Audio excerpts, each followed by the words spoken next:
Try to understand. If you don't understand, ask question how to understand. Okay? Close all your books. Close all your books. I don't want to see any books open. Just tell based on what you learn. Anything. Try to recalibrate. This is just for you to get into the mood today. Okay? How they are integrated. How? They are integrated. What is that? Okay. We haven't go through. Did we go through that yesterday? Biomechanics, sir. Did we go through that yesterday? Never mind. Pass. Next.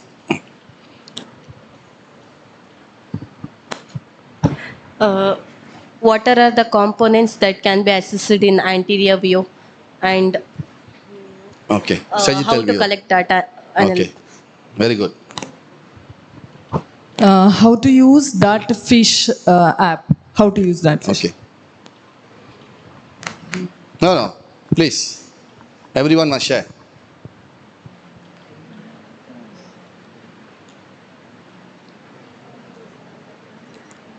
How did data? How to collect data? Okay. How did conduct the test? Okay. The observations while testing. Okay. The protocol, the test protocol. Yes, sir. Yes, sir. Game analysis. Game analysis. Okay. Pass it to front. The four of them. Pass it in front. Data analysis. And pre and post test. There should be some improvement here. Okay. Now there's a quiz.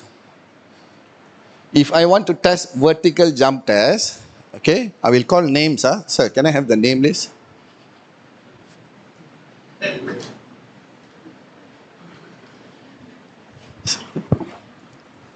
No, this is just to keep you all awake. That's all, nothing else. Okay? You all here spending a lot of energy, money to come here. So, just to activate your mood, because we have another 1 hour slide. Okay? Sorry, I need my SMS back. All questions related to what we have seen before, what we learned before, from morning. Okay?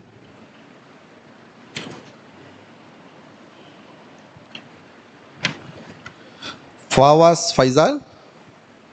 Okay, what test will you do, or which equipments will you use to conduct vertical jump tests? Force plate, very good. So how many trials will you do? Best of 3. Any specific reason?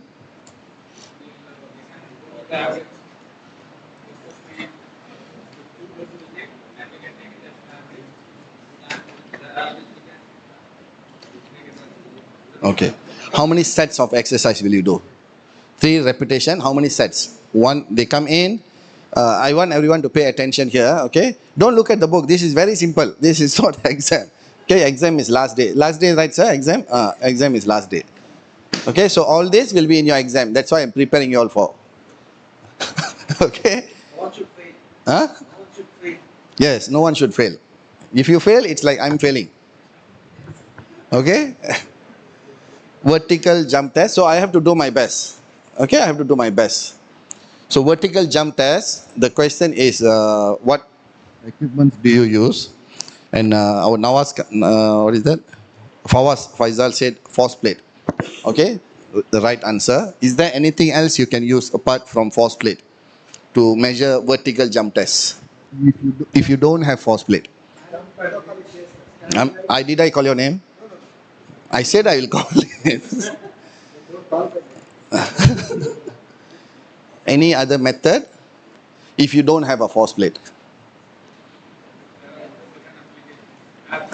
Okay, certain applications are there. Okay, you can look up for vertical jump test. There are a lot of applications, but we don't know, like I said, how reliable, we don't know.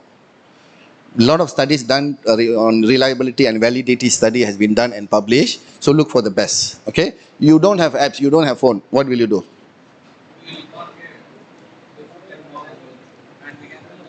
Yes, we go back to traditional way of measuring. You don't have force plate, you don't have apps, go back to traditional way, ask them to stand beside the wall like this, jump and put on the, we use a post-it note. You know post-it note?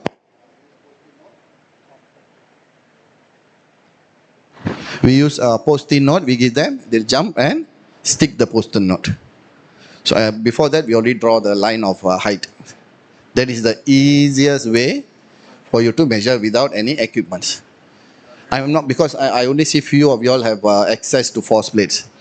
So how you can measure this? By doing this. Okay. So where will you measure? How will you measure? Let's say he jump and touch 2 meters, 2.7. So his jumping height is 2.7. Wait.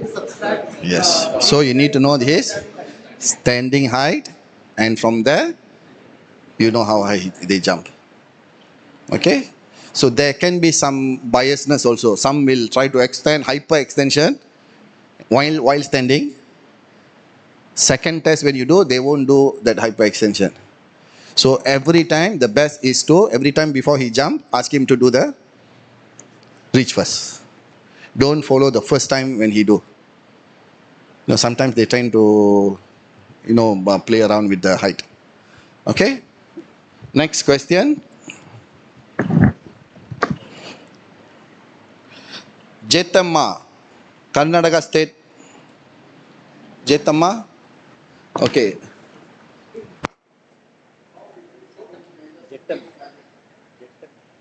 How will you measure sprinting time? Someone run? Huh? No, how do you measure? What equipments or tools will you use? If you want to know someone's time, running time. I can't hear you. Someone pass the microphone. Speak a bit louder. What is that? What will you use? What is that? Timing, sir. How do you measure? Timing, sir. Okay, stopwatch. What equipments are there outside there to measure? No, let her answer. What equipments or tools or machines out there help you to measure sprint timing? 10 meter, 20 meter, 40 meters. No, equipments. What equipment? If you want to teach, you come in front. But behind you, who's that? Come in front. I can see you teaching her from behind.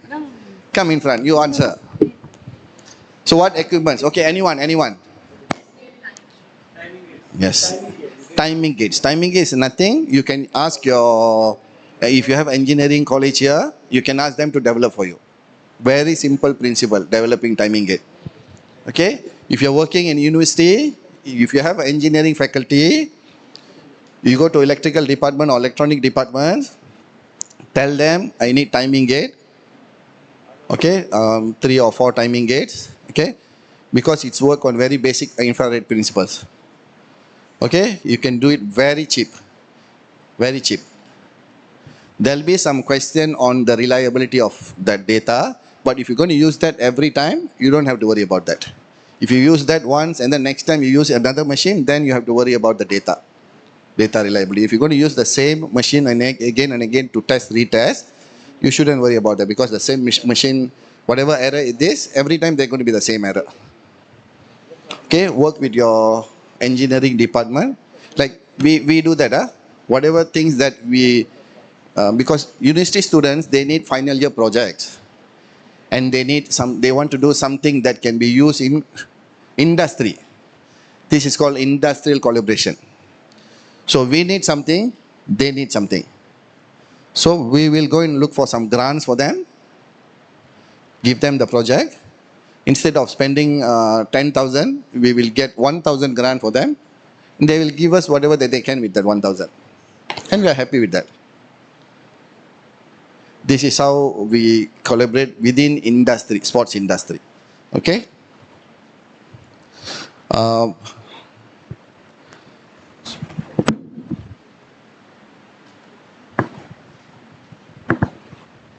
Maria, Anjali.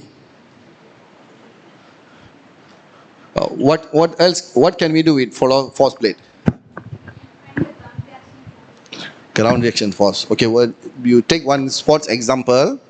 What sports are you from?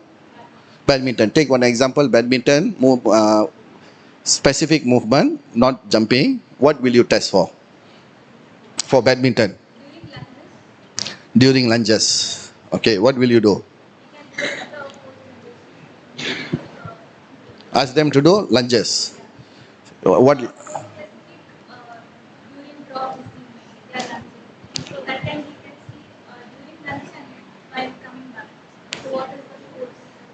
Yes. Yes.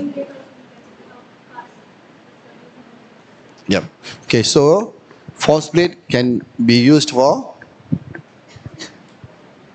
any type of ground reaction force. Depends on your sport specific. So in badminton, Maria mentioned that she will use that for lunge, for lunge. During concentric action, eccentric action, when she is pushing back. How fast is the contact? Because in badminton, agility is about most of the thing. How fast you come back to the position after you attack the ball. So how fast they are reacting, and the concentric and eccentric force acting on the joint, muscles around the joint, ankle stability. You can measure through force plate. Okay. Isokinetic dynamometer. Oh, very mole or mole. Oh. So what is isokinetic dynamometer? For testing power, torque production, strength. Okay, isokinetic dynamometer.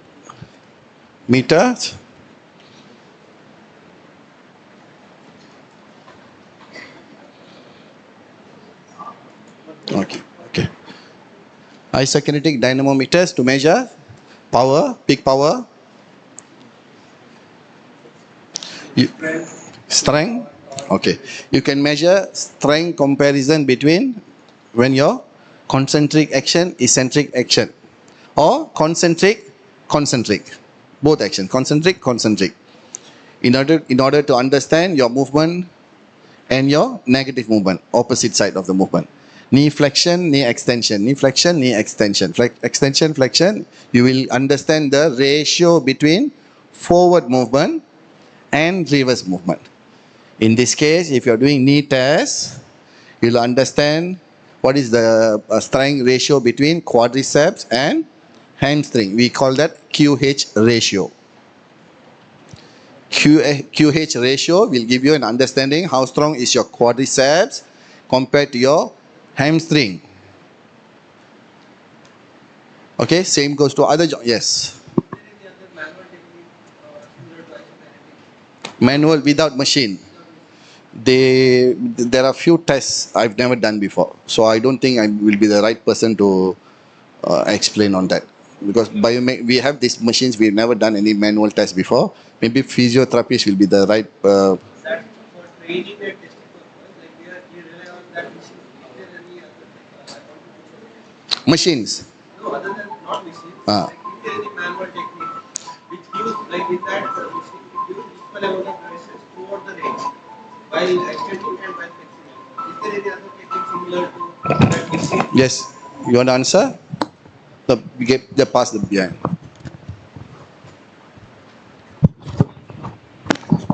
What we use in our clinics is there is something called as Active Force. Active Force is an Australian-made handheld equipment where. No, he's asking about without any machine, any equipment, manual, any without any equipment. Manually is that manual MMT that is highly subjective. They have 0 to 5 grades, which is highly subjective. But you have a small device where, if, for example, if you wanted to check the biceps concentric on a Yeah, particular we have angle, that one. The handheld dynamometer. yeah, HHD. yes. That is still Kind machine. of, yes. That is, you can plant it on the wall and you can push and Yeah. pull. You can do Otherwise, that. what we use in the normal clinics is a MMT grade 0 to 5. That is highly subjective then. So I'm not aware of it. What kind of training will you give to improve similar to isokinetic? Training, it's go back to quadricep. You can do what hamstring curl, depends on the range of motion you set for them, which range of motion you want to improvise. If you want to increase the peak force of that muscle itself, so the training will be designed according to that. Like our SNC will designed based on the data I show. Where is the peak force? At which range of motion the peak force is happening?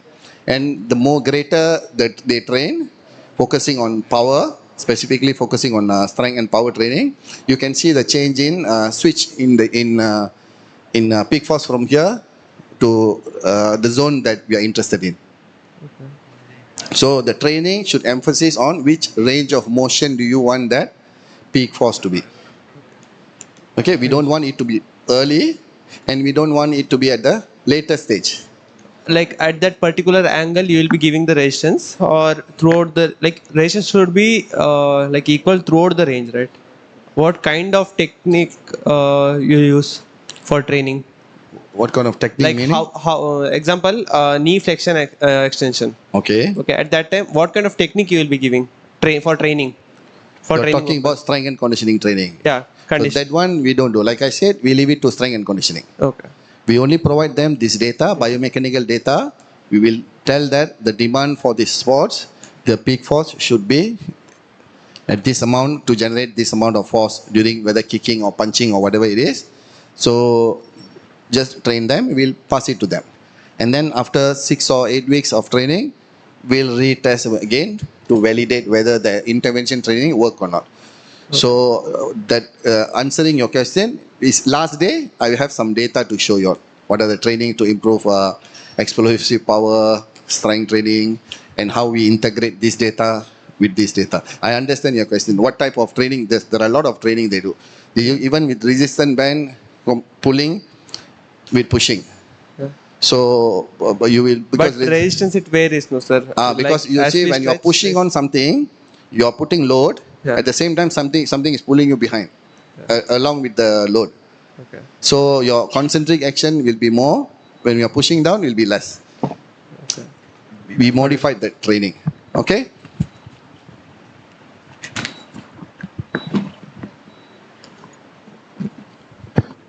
Okay. What important components will you be interested to measure a volleyball player?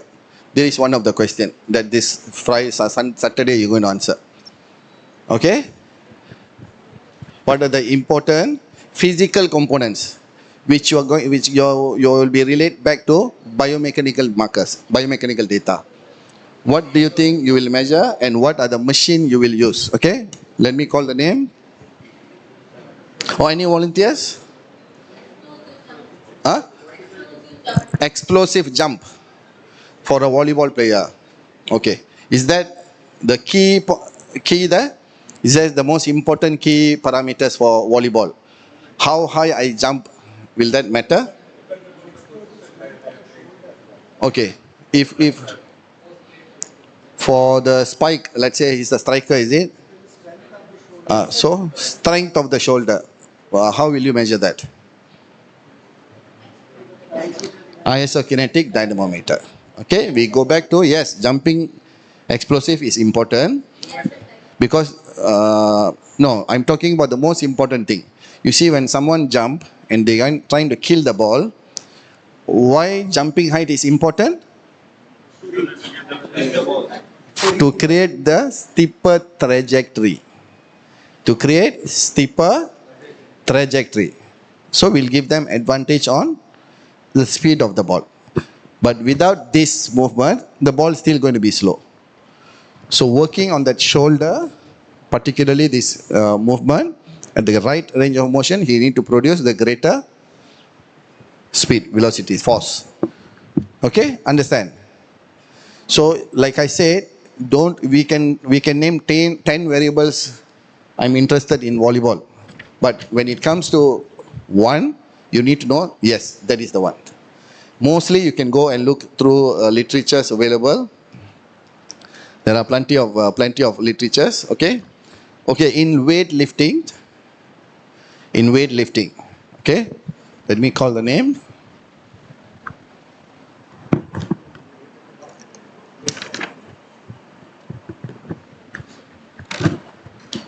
Purushottam. Sir, you already answered just now. Never mind, sit down. You already answered. Dr. Shailesh Kumar. Okay. Weightlifting. What would be the variable of interest, top 3 for weightlifting.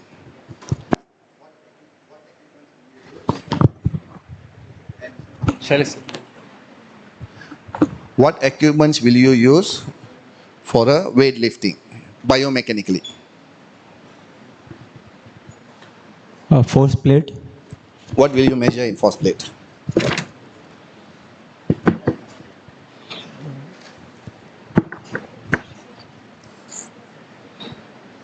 You know weightlifting, right? Olympic weightlifting. What will you measure to understand the movement in weightlifting biomechanically? So, set force plates. Okay, what will you measure in force plate? Anyone want to help him? Explosive strength. Then flexion of shoulder. Flexion of using force plate. Yeah. How will you measure flexion of shoulder with force plate? Can we measure flexion of shoulder with force plate? Can you measure upper body explosive power with force plate? Can or cannot? You can. You can. By doing power push-up. You know power push-up? You don't do that, then your nose will come and hit. If you clap after you push, that will be very fast. Okay? So just go down and do power push-up. So you'll get your left and right. If you have 2 force plate, if you have 1 force plate, you'll get the maximum peak force. What is the maximum force production from upper body explosive power? Let's say you don't have force plate. I want to measure upper body explosive power, but I don't have force plate. What will you do? Medicine ball throw. Medicine ball throw. Standing or sitting down? With your knees on the ground. Because we don't want them to use lower body power. So you need to understand the movement and the objective. If your objective is to measure upper body, you need to know, okay, what is upper body? Is it just his elbow? I want to measure his elbow or shoulder or trunk onwards, hip onwards. Then you can allow them to use from the knee, you can allow them to use this trunk rotation. And you set the rules for them to do, and the ball depends on, you normalize to their body weight. You don't give the same size of medicine. You don't know medicine ball? You don't give the same 1 kilogram medicine ball for 50 kilogram athlete and 100 kilogram athlete and compare them. You cannot do that. Okay, you normalize to their body weight, whether 10% or 5% of their body weight, and then stick to that every time. So let's say they put on weight during next, let's say they put on weight during next session. Will you use the same ball? 80 kilogram guy, for post test, he's 85 kilogram. Will you still use the same medicine ball weight or will you change it? What is that?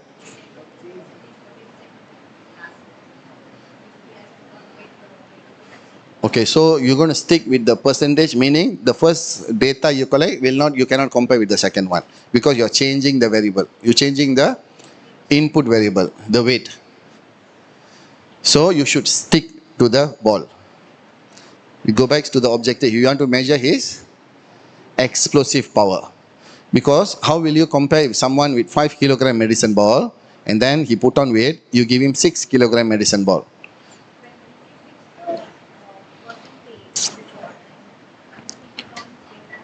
Yes, okay. Another method of doing it is, let's say I'm 80 kilogram, I'm throwing 8 kilogram medicine ball, 10% of my body weight, okay? And I reach 6 meters, example, 6 meters. I normalize that 6 meters to the weight. What is the ratio? I normalize it with the, and then next time when he put on weight, I still take 10%, I measure the distance and I normalize to the weight and distance. So normalizing means in relation with that weight, what is the distance? Okay, if 8 kilogram, I throw 8 meters, so 1 meter per kilogram. Understand? So you normalize it like that. So every time if it does change, you still come back to what is the ratio for per kilogram of distance. So you won't have this issue. Standardizing the test. Understand? You want me to repeat? So when you're doing tests, this is when you're doing tests, what will happen? Some like manual tests usually will have issue with standardizing it. For example, I'm going to do medicine ball throw. I want to measure the explosive power of my upper body because I don't have force plate, I don't have isokinetic. So what I have camera, I have the knowledge of understanding the test. I create a test protocol. I said, okay, I'm going to do 3 trials of medicine ball throw. Okay, so first of all, you need to make sure that he's familiar with the test before you do the test. You explain to them, okay, the goal is for you to throw the ball as far as possible. Okay, listen to this very carefully because you don't give more than 2 or 3 instructions. You don't list 10 instructions and give him, you must follow this during the test. Don't do that. 1, 2, maximum 3. Maximum 3, that's it. That's all. Don't go more than that. Go back to the most important point first. In medicine ball, what are we looking at? Explosive power. So, the further they throw, yes, just tell them, I want you to throw the further. However far you can, I want you to throw from here with your knee on the ground. Okay? You can do this, you cannot do that. From with your knee, you can rotate to your body, you can throw however far. Will you tell or talk about release angle, release speed, the biomechanics? No, you don't do that. You don't do that. Just tell them, throw as far as you can. Because when you tell them that to change those variables, your post-test will be different. You are not measuring it. So you don't tell something that you don't measure. So for the test, specifically, throw as far as you can. We're going to do 3 tests. After each test, how long should you rest after you use power test? You do power, that's the protocol of resting and work ratio. Okay, for strength different, for power different, and for test duration, it will be different. If 30 seconds, the protocol is different. If throwing by event 1, 2, 3, that is different. That one you can go and look up for. Okay, that's available. So I explained that, very simple. 3 times, each time you'll have rest 1 minute, and then second try, and then third try. You want another set, rest 5 minutes, come back again, do second test. Okay? Normalizing with the body weight or normalizing with the performance? Which should be the... Give example. Like you told 80 kg athlete, throw the 8 kg ball for 8 meters. You can do either way, but because we need to see here the change, mostly the change will happen to the body weight. So you can normalize to the weight, the distance to the weight. Distance to the weight. Yes, to the resistance to the weight. yes. So the distance, sometimes why you don't do that. Usually we try to not to normalize with the weight and distance, is because sometimes they have some technique problem. So technique problem, so if you normalize the body weight, even though he's 80 kilogram, he won't generate that power to throw because he's not familiar with the technique. So the best way to do is normalize to body weight if they already familiar with the test. If they are familiar with the test, yes, I've done this, pre, post, I've done that multiple times, like walking gait, we don't have to worry about that. You normalize to body weight. Okay? So normalizing it, meaning that you need to have a number to compare with another number. Or either by percentage. Usually in gait, we have percentage normalization. In EMG, we're going to normalize to maximum voluntary contraction, MVC. So there will be a peak force. They'll take that peak force as 0 to 100. And then we normalize it in percentage. Okay, clear? how to identify someone's strength and weakness. It can be any from any sports, any movement. Okay, so first of all, we need to know, if you want to compare with a good example, you need to know how a good technique will look like. You need to have the norms. We call it normative values. You need to have norms to compare with. Okay, so but most of the norms for for sports available in literatures, past literature studies that has been done. So you can use that as part of your comparison study. Okay, so example of normative values. Okay, what is the best vertical jump height for a volleyball player? Okay, if anyone who's working with volleyball athletes, you need to have these numbers. What is the best jumping height, explosive power for a volleyball player?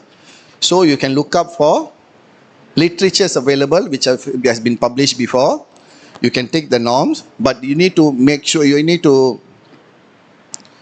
be very careful with choosing the norms, okay? Because it can vary by positions of the players. So if you are looking for some strikers, what do you call them? Strikers, is it? The spikers. So you need to go and look up for data from spikers from other countries. That is one, okay? Number two, they can be spikers, but they are junior athletes. But you're comparing with your senior athletes. Cannot. So you need to go and look for senior, if you're looking for senior athletes. But if you're working with junior athletes, you need to go and look for norms for junior athletes available in through literature. Okay, and then gender specific. You cannot compare males with females. Males. Number 4, age. They can be categorized as elite athlete, but when you look at the age and standard deviation, maximum minimum 20, meaning that plus minus 5. So there are ranges from 15 to 25. But your athlete already 30 years old. So you need to take into training age into consideration when you are looking for normative values. All these factors important. We cannot take from some other background and compare with us. First, sport specific, gender specific, anthropometry if possible, age, all this, and then if it makes sense, okay, I can compare this with, I can take this as the norms to compare with my athletes, then you conduct the test. Clear? Is it clear? Yes, position specific. Like I said, if they are spiker, whatever position, if you are comparing a defender, if it's a defender, you're measuring the speed of the ball kick. You cannot compare with a keeper or striker because they tend to have more accuracy than a defender. If you want to compare accuracy, you don't go and compare with another position player. So you need to be very specific on your objective. The norms should be very specific. You cannot generalize footballer as footballer, hockey player as hockey player. They have different position where their strength can be different. Pass accuracy, the powerful shot, different, all different. Okay, so when you are doing literature, and can you change that? If there's, let's say, one example, okay, this is open question. Let's say I go and find, I'm looking for literature, and it shows that jumping height is 5 meters. Same as my population. As my population, demographic, everything, same. Okay, 5 meters. I collect my data. When I measure, they can jump 4 meters. Example, So I compare with 5 meters and say 78%, 75% or 80% compared to elite athletes, and I'm targeting them to improve 5% by 4 weeks or 6 weeks. Moving forward, right? After collect, we do something to improve them. And then while I'm doing that, there's another study published saying that elite athlete with same gender, all this, jump 5.5 meters. What will I do now? If I'm targeting that intervention of 10% improvement, comparing with that 5 meter previous data, you all get me? Can understand?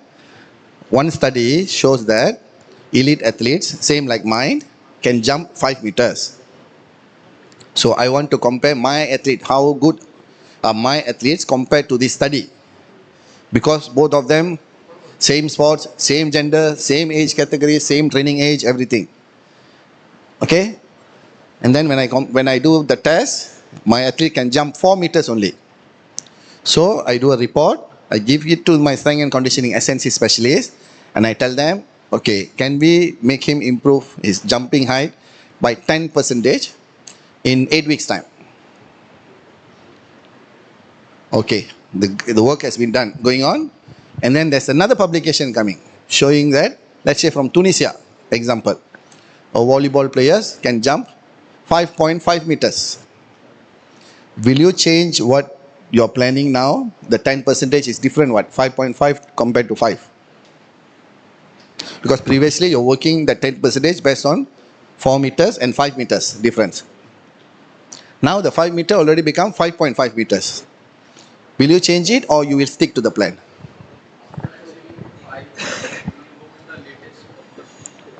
So you will change to the latest publication.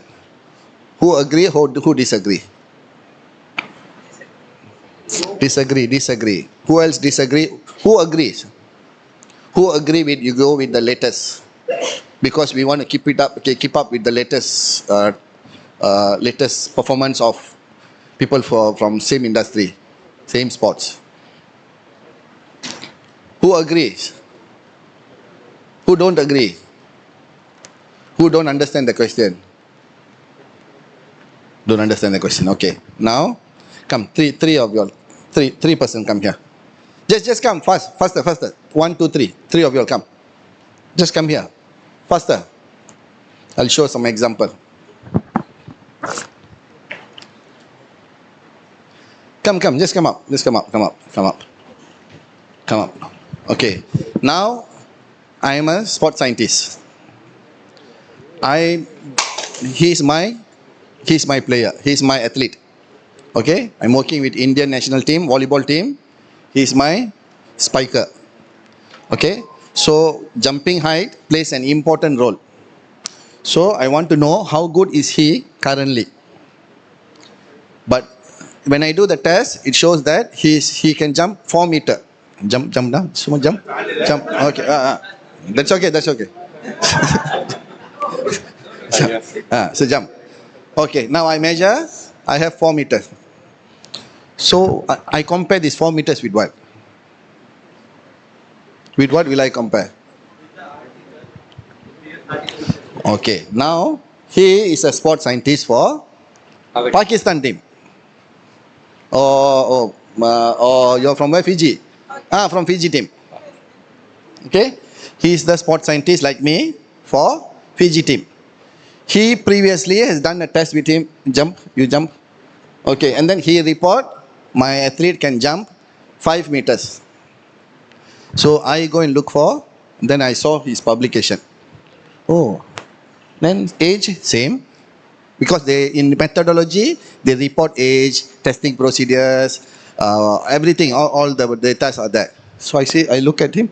Oh, why Fiji athlete can jump 5 meters and then they are good with that sport? Usually I will go and look for the country which they are good with that sport. When I look for, I don't go and look for a country which is not good with that sport. I don't do that. If I know this sport, I'm good. I know this sport this country is very good with this sport. I'll try to go and search the keywords I use for that country when I search, because that will be more meaningful for me. Okay. So he reported, I look same age, same gender, same training experience. He's been playing for 10 years. Okay. So I think, okay, I will compare. He can jump 4 meters. He can jump 5 meters. This is an indicator showing that he need to improve. 1 meter. By 1 meter, because they are very good with that sport. They are winning a lot of medals, a lot of championship they are winning. Okay. Now, I want to train him. Okay. So I don't go for that 1 meter. There should be progression by time. So I target 4.3 meters, 10% or 20%, depends on you, 4 meter to 5 meters. So when I'm doing training, I'm training him, he's doing all the training.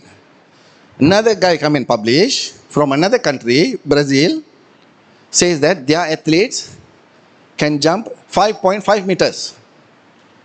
So now I'm in the middle of doing the training him to improve the 10% or 20%. Should I change that 10%? Because just now I compared to 5 meters. Now I have 5.5 meters. Should I change the 10% to 5.5 meters or stick to 5 meters? The 10% of improvement I want to give, should it be I stick to what I plan or I change based on the current performance of athletes? Yes. That's all. Thank you. Thank you. Same for Brazilian and BJP. The training? Protocol is same or is it different? Training protocol will change because training protocol means the duration I have to change or I need to change the load because my demand is higher. Normative value they check. In Brazil it came 5.5 and in BJP Same, all same, everything same. jump height. Jump height, they 5 to 5.5 in Brazilian you got normative value as 5.5. yes, Now you have to set a target of 5.5. yes. But you have to check whether the training protocol is the same or is it different. No training, testing protocol. You mean? No, training also. The two teams that are in. No, they are not training. They only report the jumping height. Then you have to aim for 5.5. Okay, now you see, when we already start a program, you cannot change anything. Ethically, it's wrong.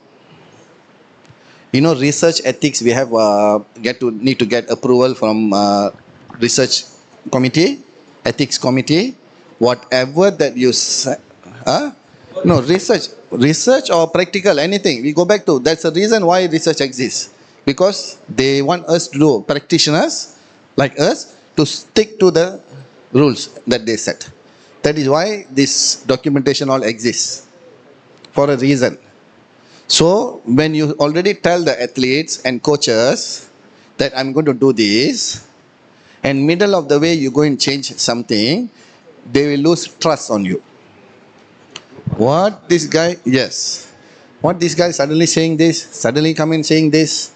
So your credibility will be questioned.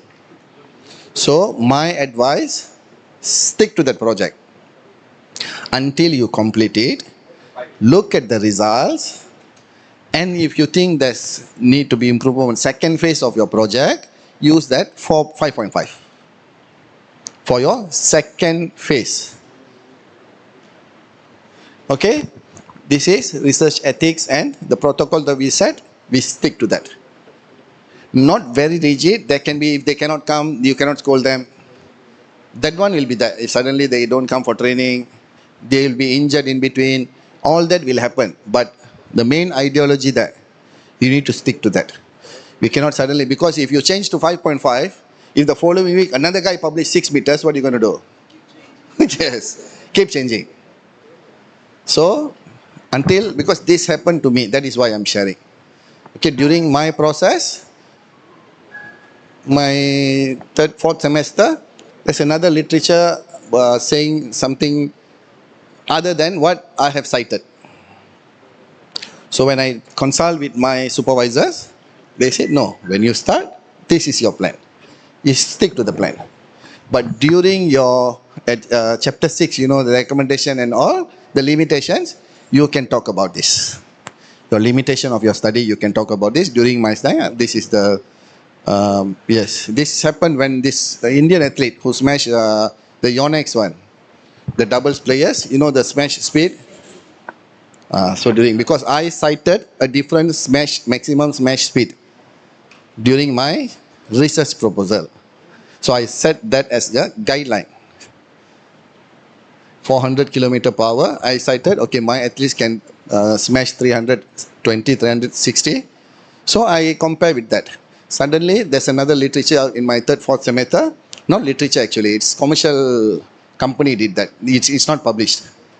Commercial company said that they did with this new record. It's been live, right? Okay, so that company mentioned that the performance is some number. Then we ignore that because it's not in academic world. It's not, haven't published yet. So even though someone can do better than what some I cited, we ignore the same case like this. Okay? Any other questions? Why there's no questions from behind?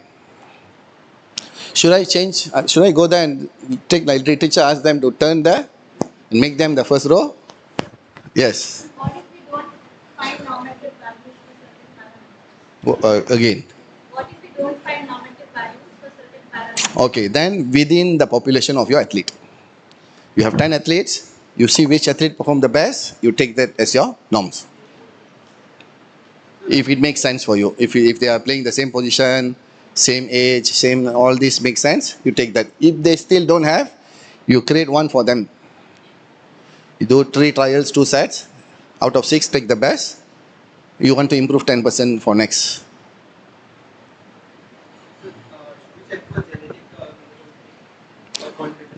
Like if you can do thousands of things, there are thousands of things that you can do, but how much does it matter for your study? We don't do that much of marathon. Check they are very good in international.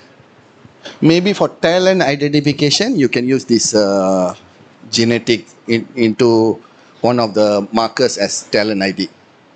Like you mentioned about this population, right? A different population. For talent identification, you can use. But since they're already there, you cannot change the genetic. You're going to test them. But you can understand that, oh, why is he doing, like, I've done that, I've done that. Why this guy can do better than the remaining even though he's junior? And then we go and look back, oh, he grow in this area. And then we can take this, we can give this input to the talent ID team. Try to go to this area, look if there's more people like him, bring him here. We can do that. Okay, you see our data is not only for performance. You need to be creative, you need to know where to use, how to use. Can be used for talent identification, injury prevention, policy making. The office policy making, you can use your data. We do that. We share all this information to the associations, organizations, so that, oh, okay, there's something that recommended, and then they will change certain policies. Okay? Okay, example of strength and weakness, identifying biomechanical strength and weakness, okay? Accurate, this is example of football players. You can have your own strength and weakness, model for your sports, okay?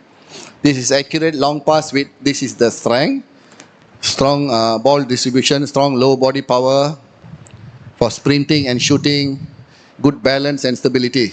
Weakness, limited hip mobility, affecting kicking range. Okay, so the range is not there.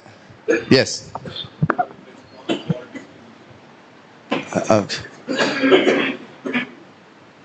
I cannot hear you. Where is the microphone? Just pass. How much pass you make distribute when you receive the ball? Number of passes. Okay.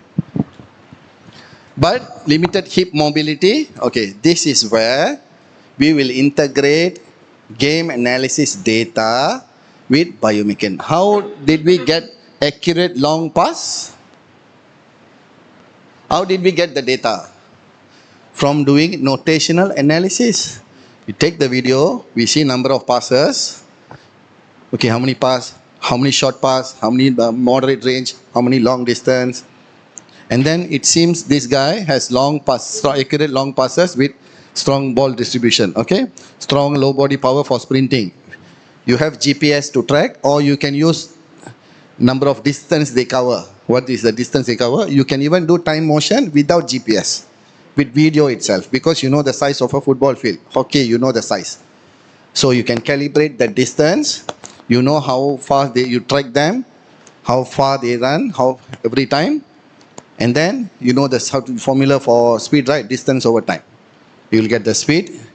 So from the speed, you know how many times they sprint, how many times they walk, how many moderate pace from that. Okay. Limited hip mobility affecting kicking range. Okay. So asymmetry in acceleration between left and right leg. Reduced dribbling speed and control. This is example. This is not from real data. This is example. Okay.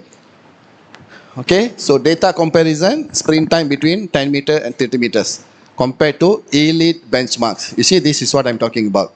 You need to mention here the benchmarking, the normative values that you're creating from which group. Okay. It is important for you to know you are getting the data from the right person to compare. Okay. Passing or shooting accuracy versus national level average. Okay. VO2 max.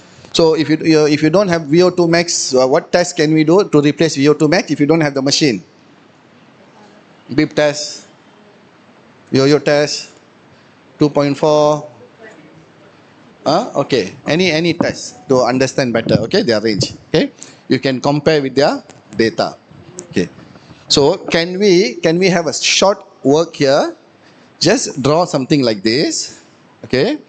Relate to your sports. Just 5 minutes work. Just draw strength, weakness, data comparison.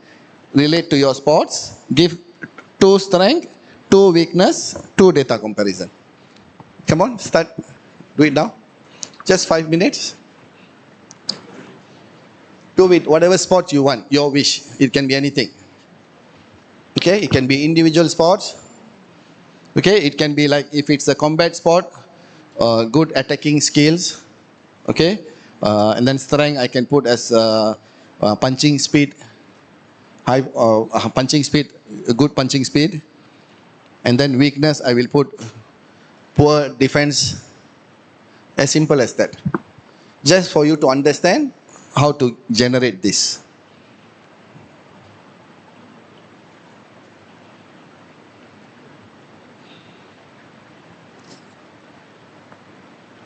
Okay, where's the name list? I will call name after this to come and present.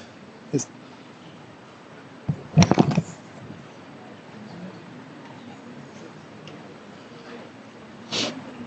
Three of you all will come in front to present your spots after this.